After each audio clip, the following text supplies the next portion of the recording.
What's up, everybody? Welcome back. Morrissey, Suedehead. I watched this video about 2-3 weeks ago, and I thought, you know what? I gotta film a reaction to this because I couldn't figure it out the first time, so let's try and figure it out.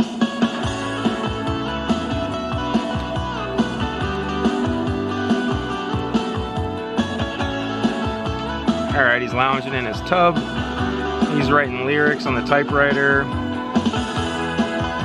Okay, first off, the fact that I want to talk about Johnny Marr, but this is a Morrissey video, and the fact that he's lounging in his tub with a special carpet with lyrics from one of his songs makes me think that this is like post-success and he's enjoying the fruits of success, living the high life.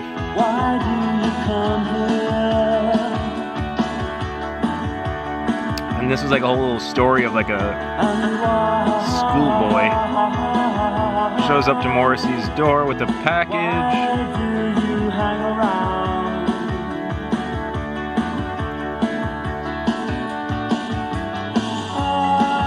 I'm so sorry. Now, what is he at the department store?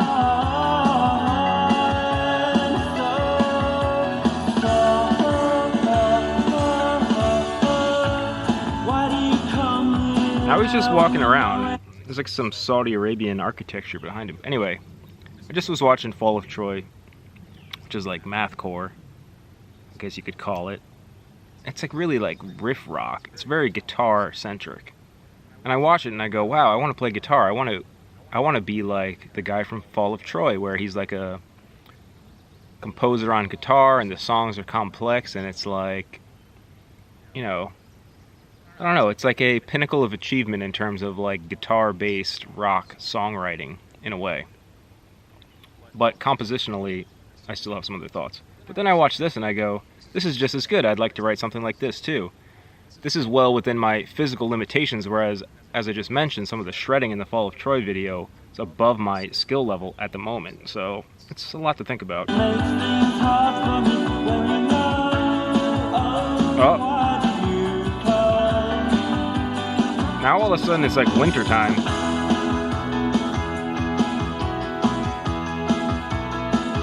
Why do you telephone?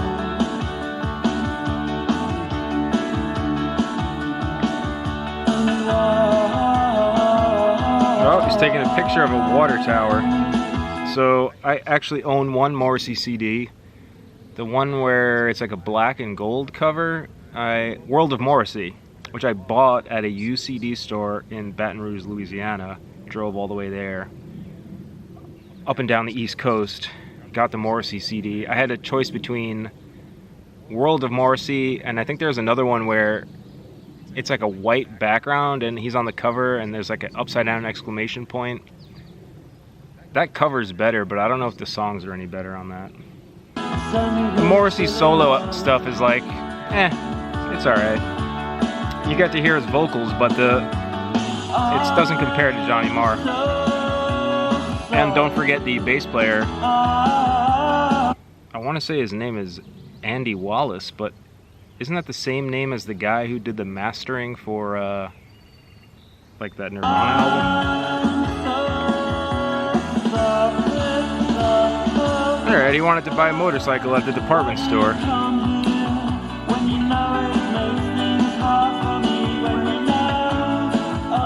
What is he exploring, like a place he wants to buy? A house?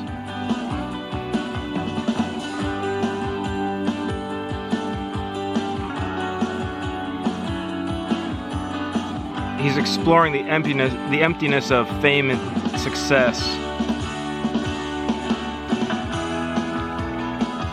Now he's out from the countryside. You had to sneak into my room just to read my diary. Getting very introspective, reading books, breathing that cold air out with his high British fade, his new wave fade. Is this like a James Dean reference? Alright, now he's at the wheel of this. Yeah, this is ridiculous. Now he's driving a tractor.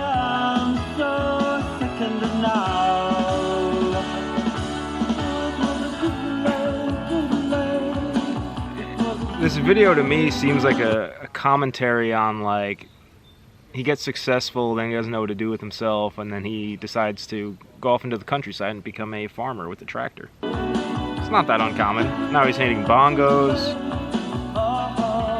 trying to become one with nature, visiting the cemetery. This isn't really that much different than my daily life, as you've seen in my previous video, Ultimate Fall Vlog. I visit the cemetery and play the bongos. Maybe I should start making tractor videos.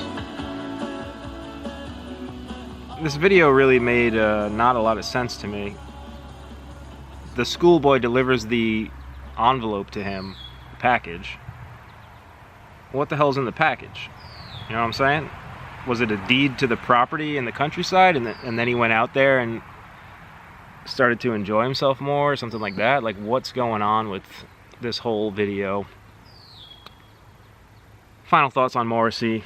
Obviously, it's better when Johnny Marr is around, because he can write those really good songs. Cemetery Gates is a good song. I wonder what tuning that is on the guitar. You can see a video where he plays it on an acoustic guitar. Very impressive. Compositionally complete. Johnny Marr, one of my favorite guitar players, and I was just talking about guitar because of Thomas Arack, who has forced me to start paying attention to his technique. Other thoughts on Morrissey. So back when I was 24, I played in a band. We got on this Chris Gethard show. Chris Gethard has a Morrissey tattoo where Morrissey signed his arm and then he got it tattooed. Before we performed on the show, they wanted to do an interview with the group I was in, and I got the interview. My two bandmates stood about, I don't know, 5-10 yards away, and they were extremely pissed that I got the interview while they had to stand there and not be on camera. I don't think that interview really went anywhere, but there was some light Morrissey discussion during it. I don't even know who really heard it, too, because there was a lot going on, like people milling around. There's probably like 100 people there. And so it was just me talking to one person on camera, but like you couldn't really hear it. Anyway, I think that this probably in the trash bin somewhere, or in the archives. But if you enjoyed this video, let me know what the best Morrissey song is from his solo career. What's the best solo album?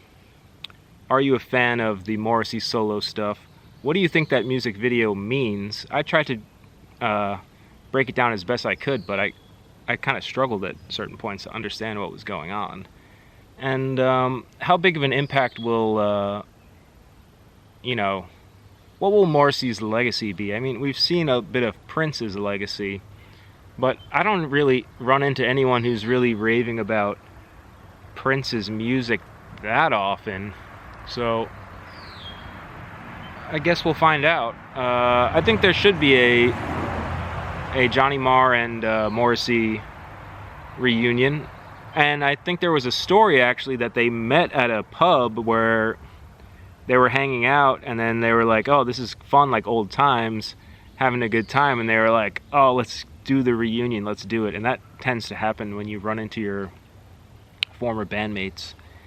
You'll hang out and then you'll realize, oh, this is just as fun as it ever was.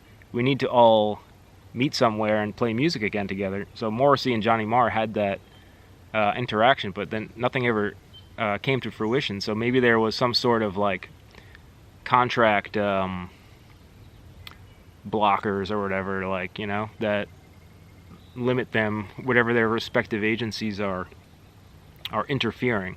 But, maybe it also calls for a bit of like rising above the contracts and all the outside expectations, and then just doing it and seeing what's going to happen, And I know that their bandmate passed away recently, and the bass player for the Smiths, whose name I believe is Andy Wallace, if I'm not mistaken. I'm probably getting this wrong, but I did read it, and I read it in National Enquirer. So Smiths are a huge group. They've reached wide appeal worldwide. So it would be interesting to see a sort of reunion. In fact, I'd be much more interested to see that reunion than I would to see Oasis, which is always in the news as well. Anyway, I could keep going, but I'll stop. If you enjoyed this video, like, comment, subscribe. I'm trying to hit 1,000 subscribers, so if you can subscribe, you're going to help me get closer to 1,000. I'm in it for the long haul. I got nothing else to do. And I love YouTube. I love watching YouTube. Some of my favorite stuff I watch on YouTube, different podcasts, taste buds. So something I was watching recently. But I'll let you get back to whatever you're doing, and have a nice day.